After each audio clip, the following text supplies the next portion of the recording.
Glory to God. நீ உன் பிள்ளைகளுக்கு கருத்தாய் போதி.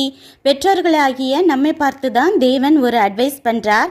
நாம பிள்ளைங்களோட பேசும்போது அடிக்கடி தேவனுடைய கட்டளைகள் அற்புதங்களை குறித்து பேசும்போது அவர்களுக்கு தேவ பயம் விசுவாசம் வளர்வது மட்டும் இல்ல, நமக்கும் பெருகும். உலக ஞானம் வளர எவ்வளவோ பிரயாசப்படுற நாம தேவ ஞானம் வளர முயற்சி பண்றோமா? யோர்தானம் 2 பிளந்து சுவரை போல நிக்க அதன் நடுவே நடந்து கடந்த இஸ்ரேல் ஜனங்களும் யோசுவாவும் கில்காலிலே 12 கற்களை நடுறாங்க. சின்ன பிள்ளைங்களுக்கு எப்பவுமே உன்னை புதுசா பார்த்தோன்னே இது என்னன்னு கேட்டு தெரிஞ்சுக்கிற இன்ட்ரெஸ்ட் ரொம்பவே இருக்கும்.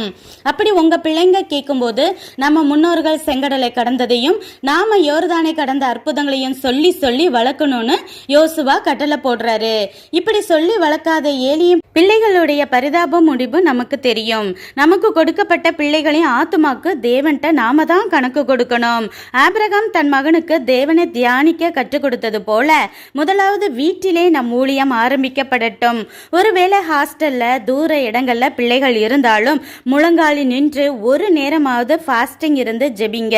சாமுவேல்கிட்ட பேசின தேவன் நம் பிள்ளைகளோடும் பேசி நல்வழியில் நடத்துவார். பிள்ளைங்க நம்ம கிட்ட ஜாலியா பேசும்போதே தேவ வார்த்தைகள் நமக்கு நடந்த அற்புதங்களை விதையாய் போடுவோம்.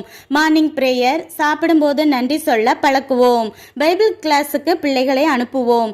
ஏற்ற வேளையில் விதை முளைத்து வளர்ந்து கனி தரும் பிள்ளைகளாய் எழுப்புதலில் பயன்படும் பிள்ளைகளாக மாறுவார்களாக. நன்றி.